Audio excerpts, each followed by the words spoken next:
EVM প্রকল্পটা যখন চালু করা হয় তখন সরকার এবং সরকার দলীয় জোটের যে রাজনৈতিক দলগুলো ছাড়া বাংলাদেশের কোনো রাজনৈতিক দল এটাকে সমর্থন দেয়নি এবং যারা বিশেষজ্ঞ ছিলেন এই বিষয়ে তারাও কিন্তু এটাকে সমর্থন দেননি।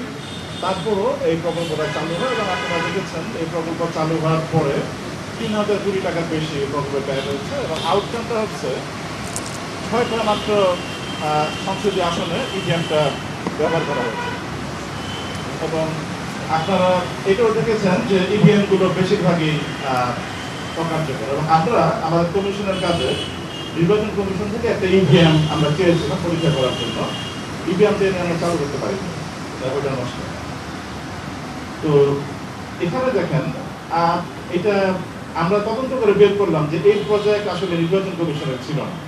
এটা প্রধানমন্ত্রীর তৎকালীন প্রধানমন্ত্রীর যে নিরাপত্তা উপদেষ্টা তারেক আহমেদ সিদ্দিক এবং তার অনুসারী কিছু সামরিক কর্মকর্তা তারা জোর করে এটা নির্বাচন কমিশনের উপর চাপিয়ে দিয়েছিলেন এবং এখানে তার যে সংশ্লিষ্ট টাইগার আইটি সেখান থেকে সফটওয়্যার প্রথম সাপোর্ট দেওয়া হতো এবং এই প্রকল্প বাস্তবায়ন, প্রকল্প প্রণয়ন এবং প্রকল্পটি স্টিয়ারিং কমিটি গঠন এবং সরাসরি ক্রয়ের যে আদেশ নির্বাচন কমিশন দেয়, পুরো প্রসেসটা এত দ্রুত হয়েছে যে বাংলাদেশের প্রেক্ষাপটে এটা অত্যন্ত অস্বাভাবিক। এখান থেকে আমাদের সন্দেহ হয় যে আসলে এটা নির্বাচন কমিশনের প্রকল্প কিনা। পরে আমরা যখন কমিশনের কর্মকর্তাদের ডেকে ডেকে জিজ্ঞাসাবাদ শুরু করলাম তখন আস্তে আস্তে জিনিসগুলো বেরিয়ে আসলো যেটা আসলে নির্বাচন কমিশনের কোনো প্রকল্প ছিল না। এবং ইভিএম এর একটা সুবিধা আছে যেটা বাতিল ভোটের যে সংখ্যাটা কমিয়ে আনতে পারে এবং যে ৬টা সংসদীয় আসনে এই ভোটটা হলো সেখানে আপনারা দেখবেন যে বাতিল ভোটের সংখ্যা 0 কিন্তু কারচুপি কিন্তু থামাতে পারে না। আর ভোটের ডিফারেন্স ছিল যে ২০১৮ সালে রাতের বেলা ভোট তো ইভিএমকে দিতে পারে না কারণ ফিঙ্গারপ্রিন্ট লাগে। আপনারা দেখবেন যে ২০১৮ নির্বাচনে ভোট গ্রহণের শতকরা হার ছিল ৮০.৮০, ইভিএম এটা ছিল ৫০.৫২, ৩০ ভাগ পার্থক্য।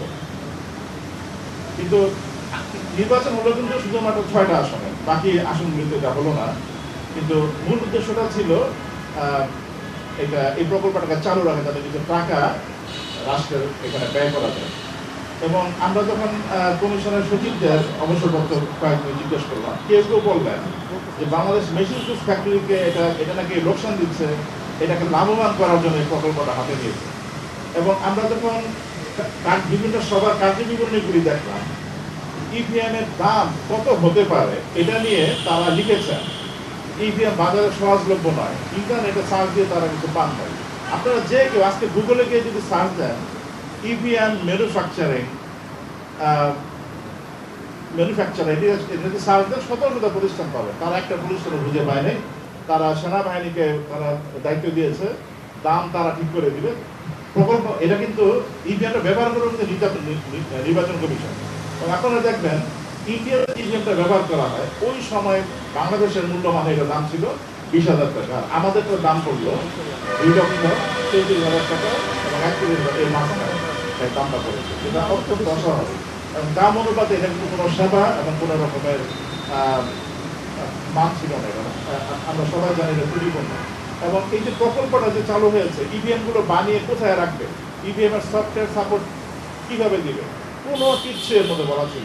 মানে এটা আকাশ থেকে এসে পড়লো আর বাংলাদেশের জনগণের ট্যাক্সের টাকা দিয়ে দেওয়া হলো। আজকে বিল একদিনের মধ্যে টাকা চলে যাচ্ছে অ্যাকাউন্টে এবং তারা সেটা ওই চেক ব্যাংকে জমা দিয়ে দিচ্ছে। এই হচ্ছে পুরো ইভিএম এর সমাচার, যেটা নির্বাচনের কাজে লাগে নাই। আমাদের ৩,০০০ কোটি টাকা বেশি এখানে অপচয় করা হয়েছে কারণ পুরাটা নির্বাচন কমিশনের সাহায্য ছিল। যদি এটা তাদের প্রকল্প ছিল না, কিন্তু তারা কোথাও কোনো মিটিংয়ে তারা কেউ বিন্দুমাত্র পোষণ করে না যে এটা আমরা মানছি না বা এটা এই প্রকল্পটা গ্রহণ করা ঠিক না বা এটা অস্বাভাবিক দাম, এটা মানসম্মত না। কেউ এই ধরনের কোনো কথা কোনো মিটিংয়ে